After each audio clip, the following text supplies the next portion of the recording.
Wow, what a week it has been for Sonic fans. From Collector's Edition news to a brand new trailer dropping out of nowhere for Sonic X Shadow Generations, this week has been entirely stacked. And this trailer revealing a bunch of stuff about what's in store for Sonic X Shadow Generations. And it really seems like with every piece of news, it really shows just how much confidence Sega has inside of this game. I mean, when you really think about it, when's the last time Sega has dropped a huge Collector's Edition for a Sonic game? Sonic Mania was actually the last time that they even did this. And look at how well that game actually turned out. They didn't even do this for games like Sonic Frontiers. It just really shows just how much confidence Sega has going into this and how good this game is going to be, and it really seems like this game has everything to be the perfect Sonic game. But moving into the news side of things, the trailer features an insane amount of new things coming to Shadow Generations. But it starts off by showing what seems to be a door or even possibly an egg that opens up and consumes Shadow, activating a new Doom power. And that's what this trailer is all about, is Shadow's brand new Doom powers. And I'd imagine that this is damn near every Doom power in the game, as this lists a lot of powers. There still might be one or two hidden Doom powers that we don't know about quite yet hidden inside of the game, but considering Iizuka said don't expect this game to be longer than Sonic Generations, it kinda sets the expectation that there isn't going to be a bunch of content, and even the content that we're given, it isn't going to be that long. Initially when Iizuka said this, I kinda naturally thought that this game would be roughly anywhere from 5 to 10 hours, as it doesn't take long to beat Generations as a whole. But considering everything that they've showed inside of this trailer and also in previous trailers, it kinda makes you think that Iizuka just didn't fully understand how long the game is going to actually be.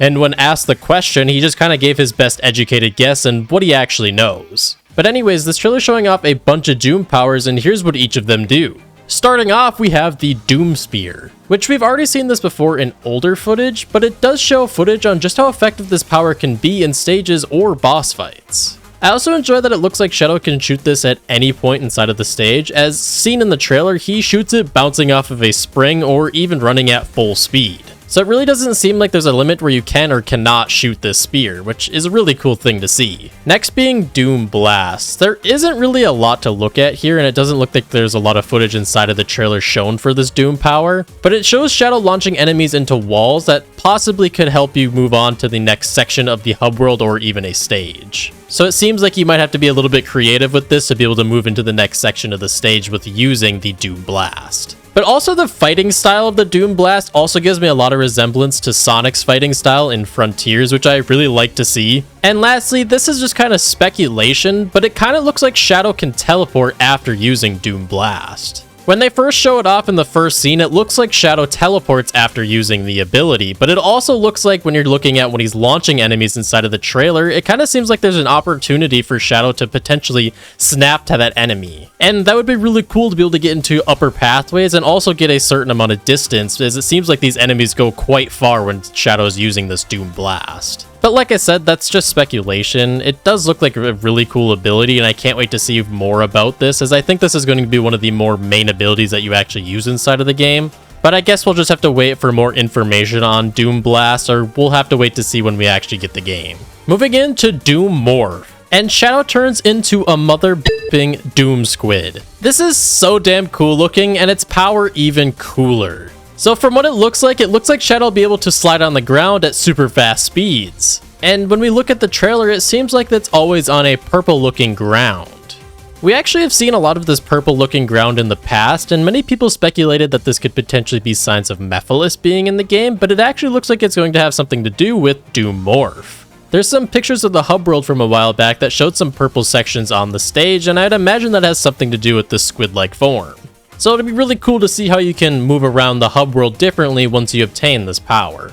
And it also looks like Shadow can swing like Spider-Man with his tentacles from the squid ability. And I'm really excited to see this Doom power when the game initially drops, as it seems like there's a lot of really cool possibilities with the swinging but also the sliding on the ground. So I can't wait to see more information on Doom Morph and potentially how it'll work in other stages. Next being the well-known Doom Wings. As we've already seen on past footage, the Doom Wings seem to help Shadow fly in the air, but within this trailer we actually see Shadow use it inside of gameplay. We had only ever seen it in a cinematic cutscene, but it actually looks like this is going to be one of the most exciting parts of the game by far. Seeing Shadow fly through 3D and even 2D sections of the game looks so goddamn fun, and in my opinion looks like it's the highlight of each of his stages.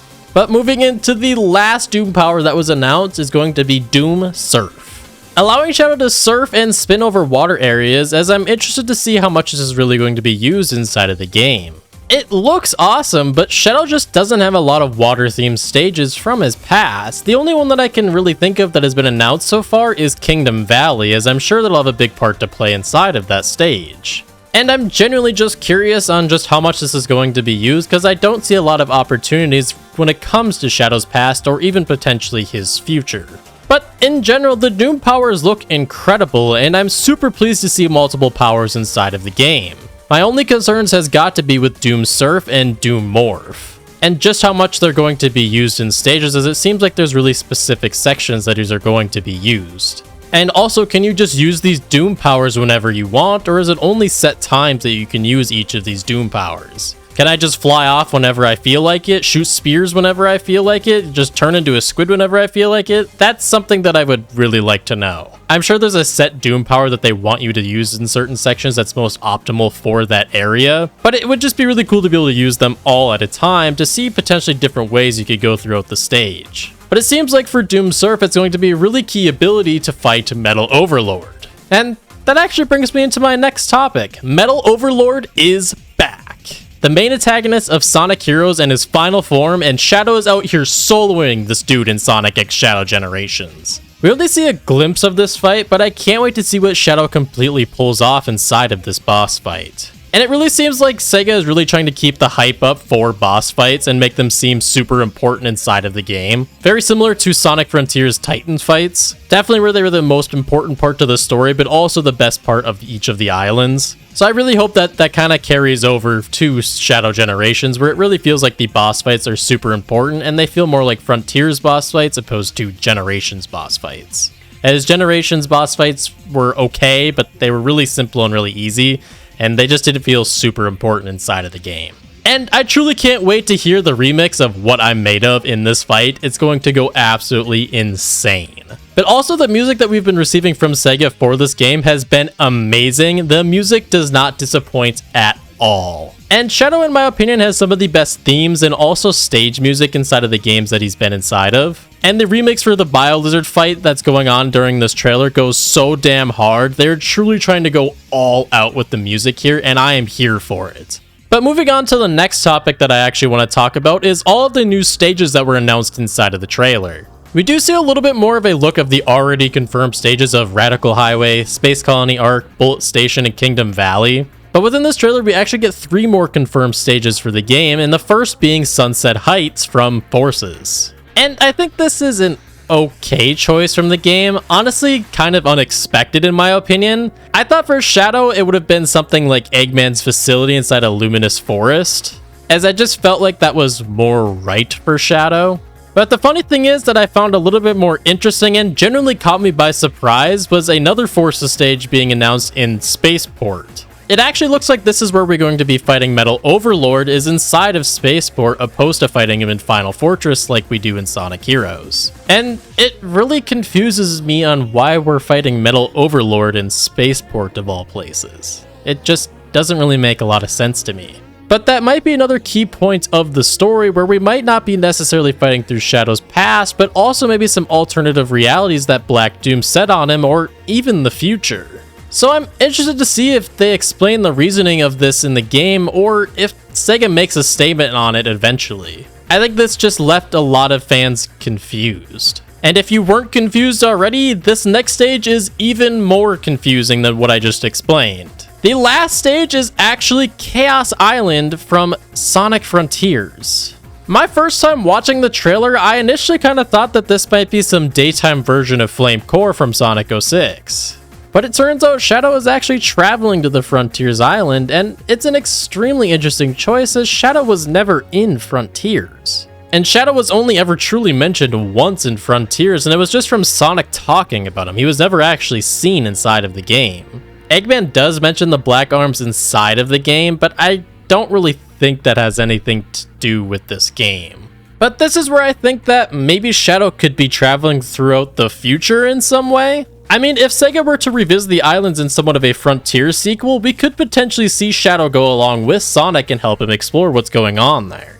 They could potentially explain a little bit more lore on the Chaos Emeralds, as it seems like there's a lot more to be told and a lot of unanswered questions there. And also Shadow learning about Sonic's newfound power over on the islands, it could potentially intrigue him to go along with him and see what he could potentially do with the Chaos Emeralds.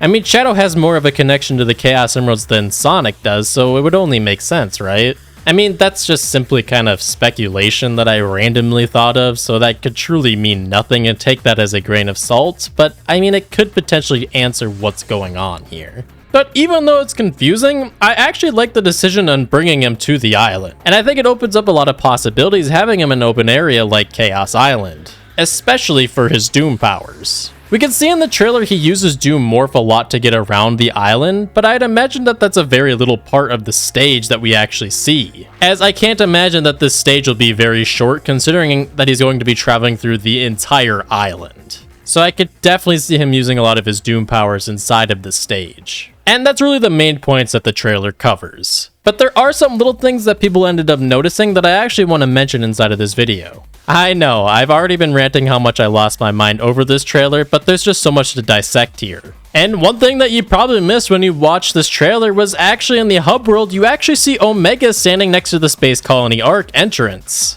So it looks like Omega will be helping us along the way and might even have some side story stuff with him as well. But I truly love to see Omega be more involved inside of the games, as the dude doesn't really get a lot of spotlight anymore, so it's really great to see him more around inside of Shadow Generations. The next little detail is kind of a stretch, but I think that they might have confirmed Mephiles the Dark to be in the game. Take this as a grain of salt, but hear me out for a second. We see a lot of returning creatures inside of the trailer, including the Black Arms monsters, and it's great to see them back. But at one point in the trailer, you see a light blue and purple-like creature who seems to resemble a Black Arms monster, but who has a similar color palette to these monsters here, Mephiles. Now, this could just possibly be the game reacting to Shadow using a Doom power, but it seems odd that they would be that exact color. And Mephiles is known to have creatures fight for him inside of 06, so why would it be any different inside of Shadow Generations? I definitely think that this could be Mephiles' handiwork of using these creatures inside of the game, and Mephiles is a personal favorite villain of mine, and I'd love to see him come back, and I think this is the perfect opportunity to bring him back. But speaking of villains, that also brings up all the other Forces stuff included inside of this trailer, and we could potentially even see an infinite boss fight. Forces is obviously going to be heavily represented inside of this game for Shadow Generations, so it would only make sense. People have truly been craving for Infinite to come back and Sega to give him another chance, including myself, and I think, again, this would be another perfect opportunity to bring back a character like Infinite. Infinite already has quite the history with Shadow inside the likes of Episode Shadow, so we could definitely get that long overdue rematch between the two. And I think that's even more likely to happen than Mephiles returning, in my opinion. But that's kind of the only little details that I wanted to go over that people were finding inside of the trailer while watching it over again. And I'll stop myself from gushing more and ranting longer and longer, as I'm sure this video could end up being 2 hours long of me just dissecting this 1-minute trailer. But in general, I'm ecstatic for this game, and I truly can't wait to see what else Sonic Team has in store for Sonic X Shadow Generations. Let me know down in the comments below if you're excited for the new Doom powers and what your favorite Doom power is so far. I'd love to hear you guys' opinions on the matter and just how excited you guys are to see all these brand new Doom powers, as I think they're going to be a really big highlight of the game. But with that being said, guys, I'll catch you guys in the next video. Peace.